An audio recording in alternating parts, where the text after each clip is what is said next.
Bismillahirrahmanirrahim. Assalamualaikum warahmatullahi wabarakatuh. Perkenalkan, nama saya Aryo Pandu Pamungkas. Saya mahasiswa Universitas Negeri Malang, Fakultas Ilmu Keolahragaan, jurusan Pendidikan Kepelatihan Olahraga angkatan 2019. Di sini saya mendapatkan tugas metode latihan fisik untuk menerangkan tentang latihan daya tahan kardiorespiratori. Saya buka pertama dengan latihan. Pengertian tentang latihan adalah aktivitas yang dilakukan seseorang untuk mencapai hal tertentu, atau aktivitas yang dilakukan secara terus-menerus untuk mendapatkan dan meningkatkan sesuatu. Yang kedua, pengertian tentang daya tahan. Daya tahan atau endurance adalah kemampuan dalam mempergunakan suatu sistem untuk dapat mengatasi beban kerja selama waktu tertentu dan berulang kali dengan kekuatan maksimal, atau kemampuan sekelompok sistem untuk melakukan serangkaian kerja dalam waktu yang lama. Sekarang tentang kardiorespiratori. Kardiorespiratori adalah kata yang berasal dari gabungan kardiovaskuler dan respirasi. Kardiovaskuler adalah denyut jantung dan pembuluh darah atau nadi.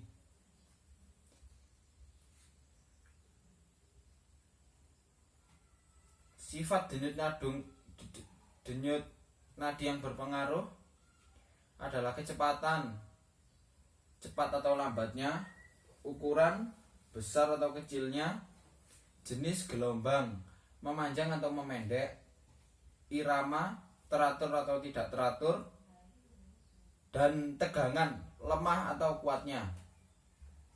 Sekarang pengertian tentang respirasi. Respirasi adalah peristiwa menghirup udara dari luar yang mengandung O2 ke dalam tubuh serta menghembuskan sel tubuh yang banyak mengandung CO2 sebagai sisa dari oksidasi keluar dari tubuh.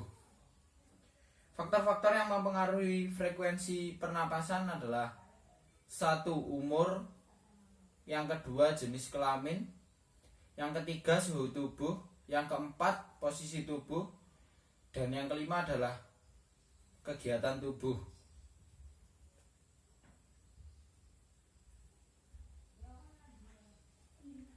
Di sini kita menyimpulkan berarti pengertian daya tahan kardiorespiratori. Pengertian daya tahan kardiorespiratori adalah kemampuan dari jantung, paru-paru, pembuluh darah, dan grup otot-otot yang benar untuk melakukan latihan-latihan yang keras dalam jangka waktu yang lama. Kemampuan paru-paru dan jantung mensuplai oksigen untuk kerja otot dalam jangka waktu yang lama. Berarti daya tahan kardiorespiratori adalah kemampuan jantung dan paru-paru serta pembuluh darah dalam mensuplai oksigen untuk otot-otot yang sedang bekerja dalam jangka waktu yang lama. Di sini tipe daya tahan kardiorespiratori masih dibagi lagi menjadi dua.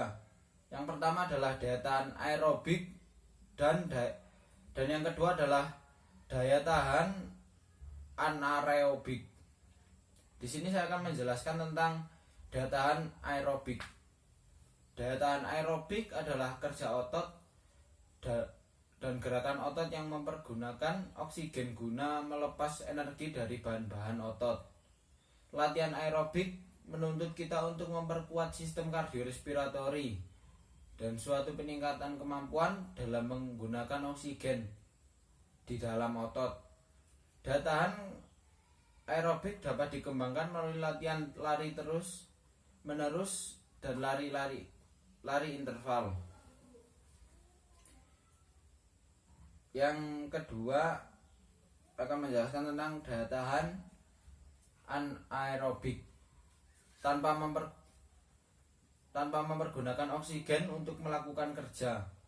Ada dua macam daya tahan anaerobik, yaitu daya tahan kecepatan dan yang kedua adalah daya tahan kekuatan.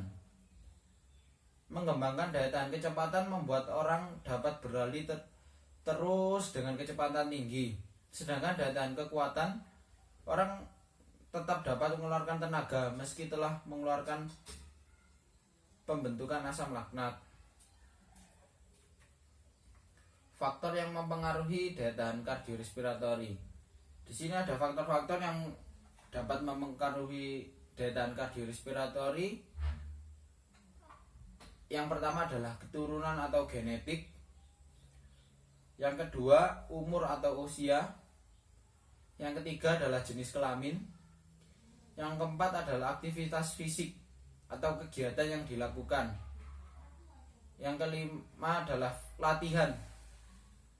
Yang keenam adalah lemak tubuh atau lemak yang berada di tubuh kita.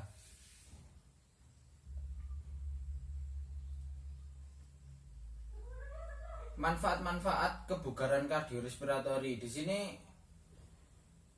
berlatih meningkatkan daya tahan kardiorespiratori juga banyak manfaatnya.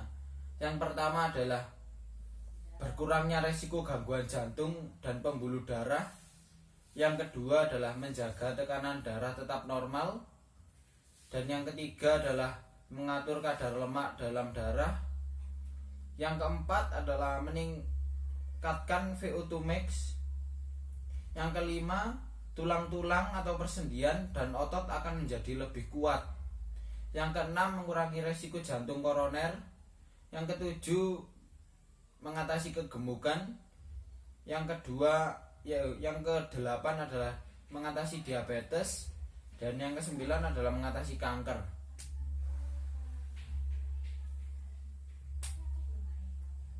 Di sini kita juga menjelaskan tentang cara untuk mengetahui daya tahan paru dan jantung. Untuk mengetahui daya tahan paru dan jantung, kita melakukan tes kardiorespiratori, merupakan tes penggunaan oksigen oleh tubuh selama kerja maksimum. Multitask, fitness, Harvard, treadmill.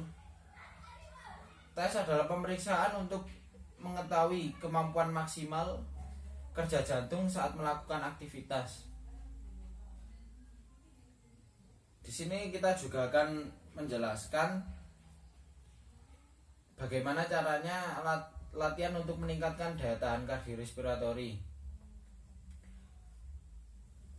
Latihan untuk meningkatkan daya tahan kardiorespiratori adalah lari yang bisa divariasikan. Seperti contoh adalah lari 1500 meter dengan Fartlek atau speed play.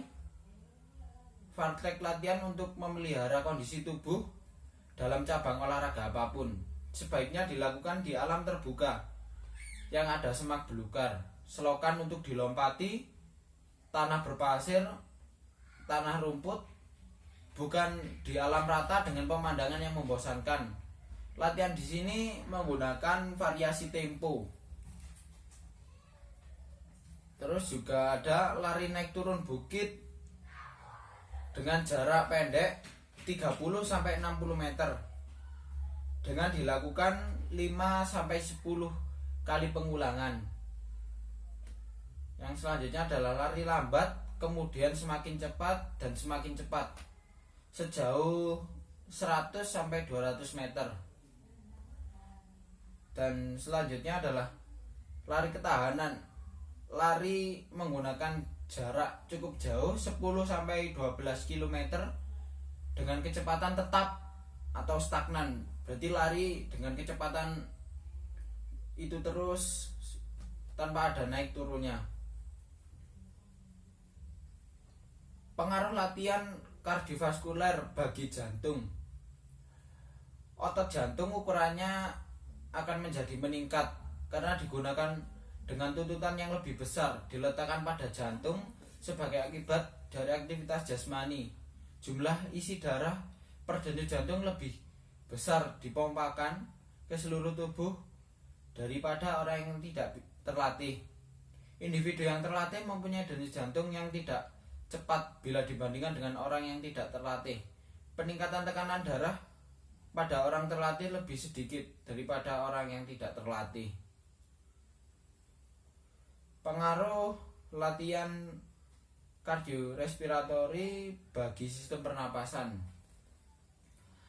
Di sini latihan ini meningkatkan pernapasan dengan ciri-ciri dada bertambah luas, jumlah pernapasan per menit berkurang, pernapasan yang lebih dalam di diafragma, dapat mengambil oksigen lebih banyak daripada yang tidak terlatih.